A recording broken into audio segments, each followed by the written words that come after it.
Hey everyone, I'm Nick, and I've never done a video, but I wanted to make a video for loved ones and friends of those living with spasmodic dysphonia or SD.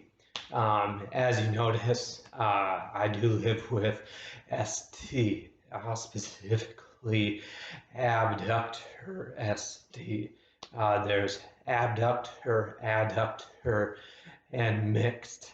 And I mainly live with abductor ST. Your loved one may live with adductor. That's a lot more common. Or you may have a loved one with one of the a more rare version of abductor. Anyways, I wanted to do this video on a few areas that will allow you as a loved one to better understand your loved one with SD. Now, I want to be very clear. This isn't about you doing anything. I'm not doing this video so that you do anything or that you feel like you need to fix anything or feel guilt or any of that. All this is about is understanding. So if you're on board with that and you promise that you're not going to be driven to fix or do or feel guilt, then why don't we move on? So number one is that on a daily basis, we deal with strange looks. So like, or, or. So as an example, my wife and I were ordering ice cream, and I went up and ordered mine, and I don't remember what I ordered, but I ordered it, and the individual working at the order counter, sort of, writing down my order like this, like maybe I'm a ghost ordering ice cream. And so every day, wherever we go, store, post office, bank, anywhere, out to eat, you name it, we get a lot of these looks. And those looks, when you deal with getting those looks on a daily basis, it really takes a toll on us emotionally, and that leads me into number two, and that is that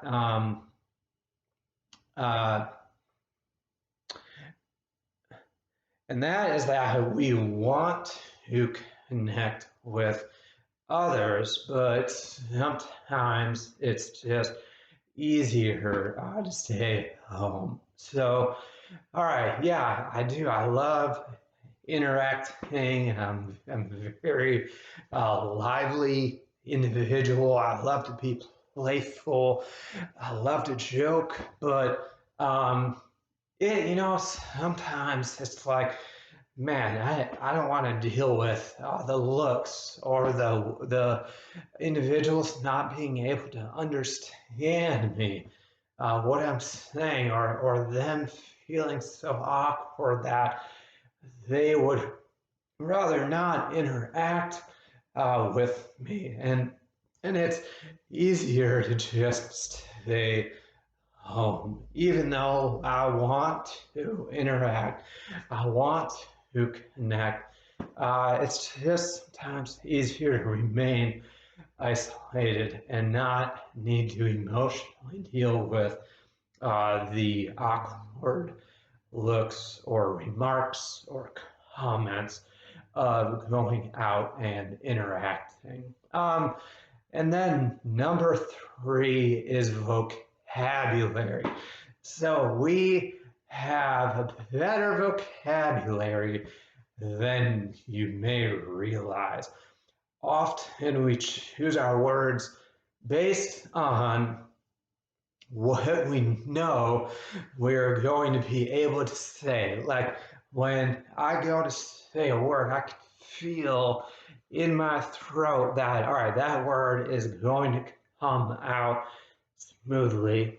Or, no, I'm not going to be able to say that word smoothly. So I'm going to choose the next best word that that I can think of.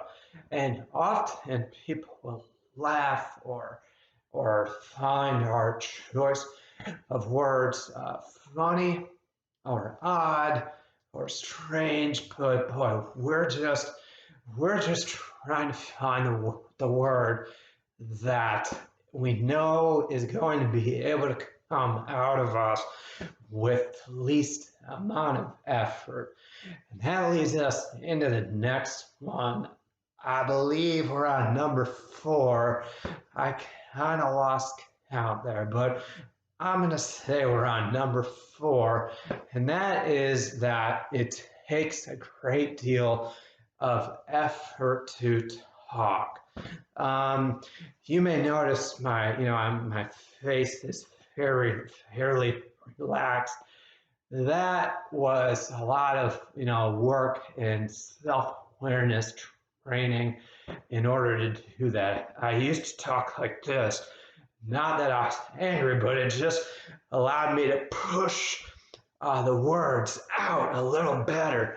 But I got a lot of people were like this, or they were like ready to oh, this guy wants to fight me, I guess.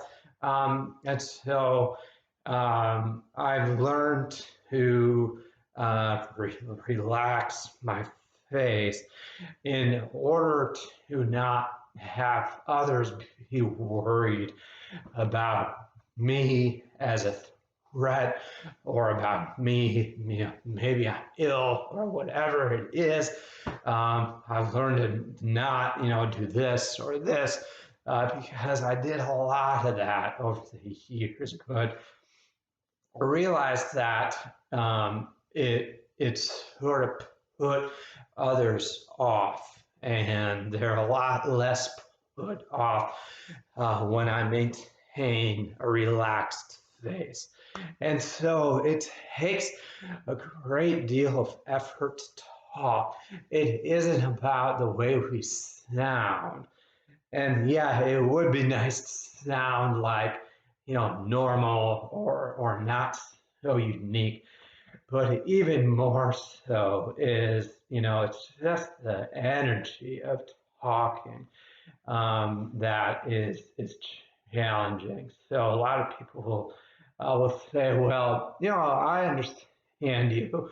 I know what you're saying, but for us, like, well, that's all well and good that you understand what we say, but it's still a lot of energy and effort to vocalize. And so, I may look relaxed in my face, but on the inside, I'm really putting forth a lot of energy to say these words that I'm saying. And so, having that in mind, that it's not only about the way we sound, it's the effort and the energy that it is required. Moving on, number 5, it is exhausting. So talking is exhausting. I was a physiologist Now I'm a psychotherapist, but I was a physiologist. And so you may work out, you may do weights and you do a big day of weights, where maybe you max out or you use more, you do more reps than normal. Well, later that day or the following day, you might just feel tired. Like, boy, my energy is lower than normal. What is that about? Well, what that is about is your nervous system is fatigued from the weights you're moving and lifting, and your energy level is going to be lower. You might even need a nap that day. And the same is with our voice. This is a neurological issue, and that means that it taxes the nervous system. And you might even notice as I'm moving along in this video, my voice is getting more and more taxed. And if you don't notice, if I do, I noticed that early on in the video it was a lot less taxing, and now it's a lot more of an effort for me to talk. And so when we use our voice, it taxes us. And so if we have a job, as a teacher or a manager, or like me as a psychotherapist, well, we are going to be exhausted. Generally 5 minutes into our job, a job requires, hours of work and using our voice. So, like me, I do, one or two sessions of therapy, and I'm wiped out. I need a nap, but even a nap really isn't enough because using voice taxes the nervous system, and that affects not only this area but the entire brain and nervous system in the body. And that's why we might just need a nap, or to lay down, or we may seem more tired than normal for your everyday individual. And that's why it's the nervous system. And so moving on to the last point I wanted to share is the phone. The phone is scary. It's scary for us using the phone. People don't understand us. They think we're maybe drunk, or something is wrong with us. We're a scary monster calling them on the phone. I remember I needed to make a doctor's appointment, and they weren't able to understand me. They were saying, "Well, sir, your phone is going out. You don't have a good signal."